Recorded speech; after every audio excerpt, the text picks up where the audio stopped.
Hello, everyone. Name's David, and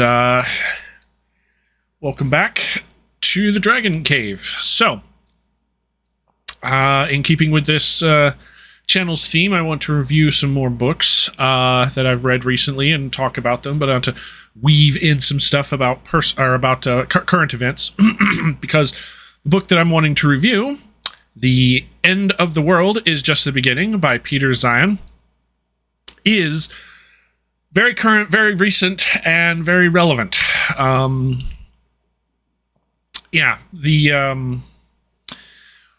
book even touches on topics like the war in Ukraine. It just came out at the beginning of this year. So, let's see. Mapping the collapse of globalization. Well, the thrust of the book is there are certain things that we know about demographics, for example, that just aren't going to be argued. Like there's the science is just, it's just counting people. So what he points out is he's like, we know how many 50-year-olds we're going to have in 20 years because they're all 30 now, and we know what death rates are, mortality rates on that kind of stuff. So there's a good bit of just extrapolating sort of what does all of that mean. Now, I've listened to the audiobook of this one 1.5 times. I'm halfway through listening to it again because it really is a fascinating read, really touches on a whole bunch of really cool subjects in geopolitics and modern geopolitics. What's going to happen next, essentially, is what's going to happen next. And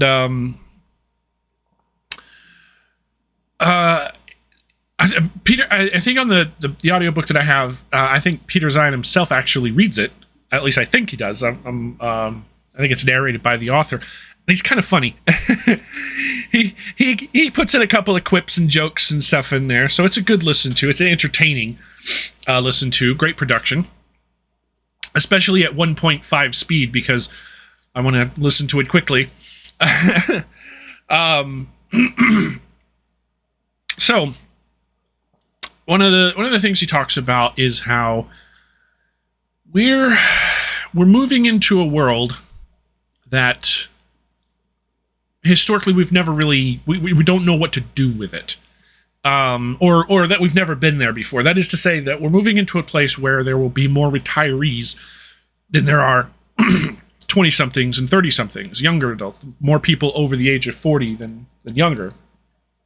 And how industrialization and globalization for the last 70 years, since the end of the Second World War, has really just been an unprecedented thing in all of human history. So at the end of the Second World War, there was this agreement. Throughout the book, he keeps calling it the Order, that America gave up its marketplace in exchange for securing global trade.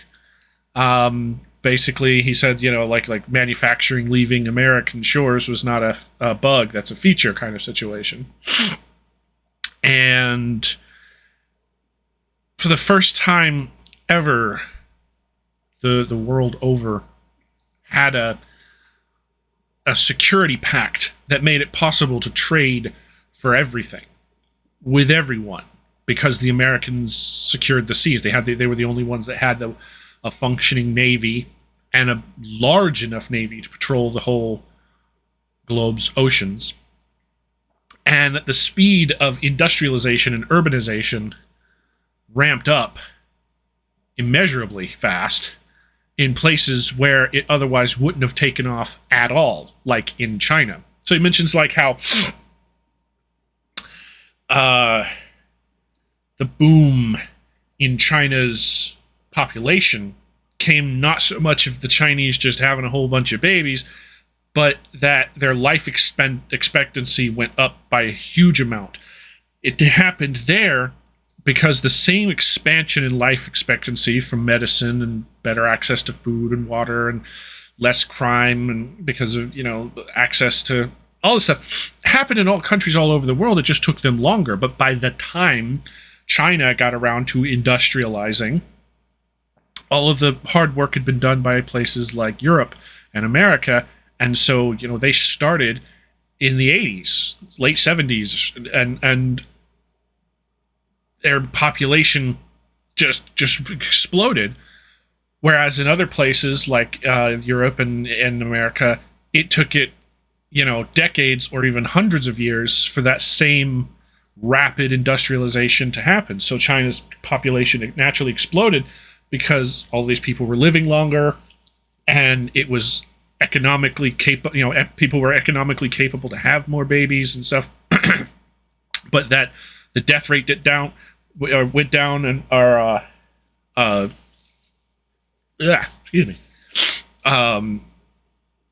birth rates went up in some areas because of some things, but then because of industrialization, it went down in some areas. So, overall birth rates stayed the same and whatnot. So you get you get this big bulge in the population's age and whatnot, and as they get older and age out and stuff, they're not filling up their younger people, the younger demographics.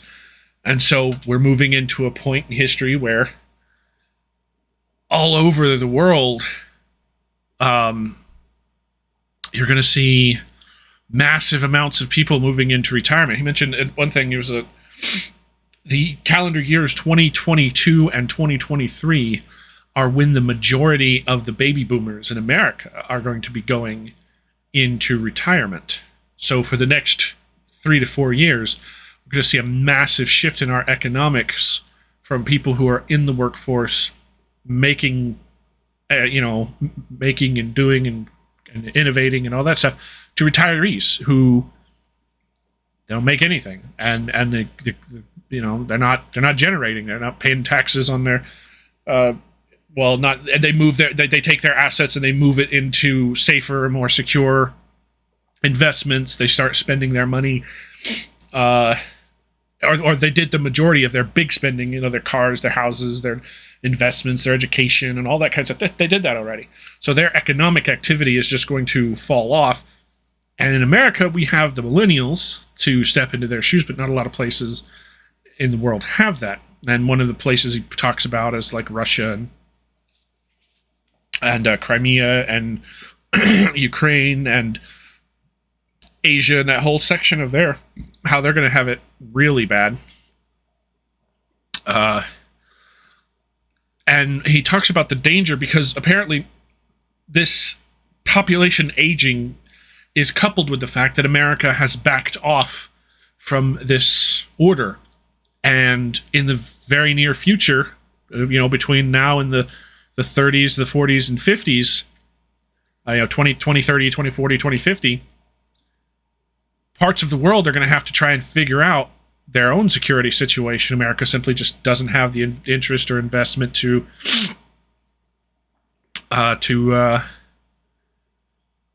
patrol the oceans. They may just secure the Western Hemisphere, and that's it. It's really interesting to see how a lot of that's going to pan out, and it's not.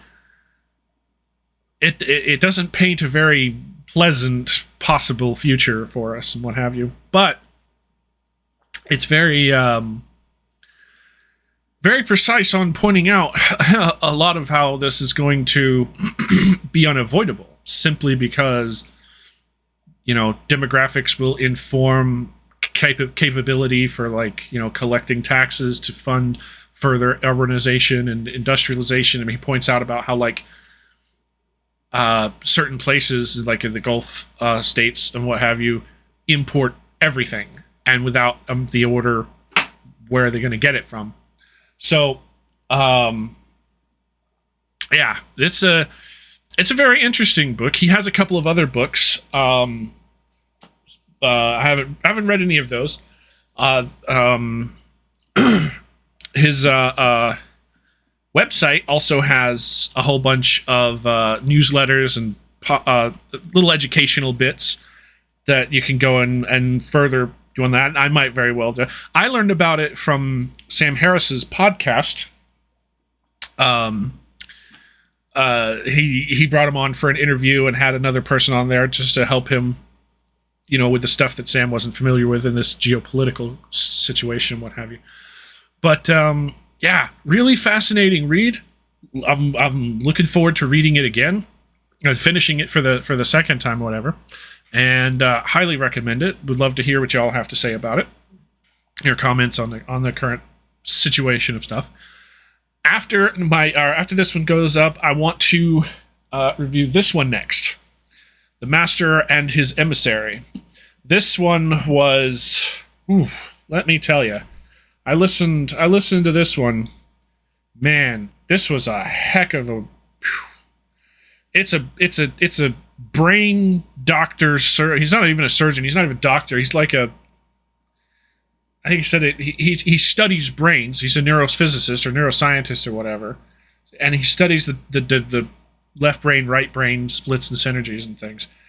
And this is just one giga nerd nerding out to other giga nerds about brains. Like it's a love letter to the brain, and it absolutely is. Just like, I won't even pretend that I understood half of the crap he was going through in this one, because it was just he's speaking a language of love to this, that in science study that I'm not that familiar with. It certainly is enlightening, even for a layperson who's not a brain surgeon and not a scientist and whatnot. Though I didn't understand everything in it, it was still very, very fascinating. You could definitely tell that he's putting in just every ounce of himself into that one. So look forward to that. We're doing that one next. So, and eventually, I hope to finish Friedrich Nietzsche's Beyond Good and Evil. I got some way through this one, and it's actually really hard to listen to,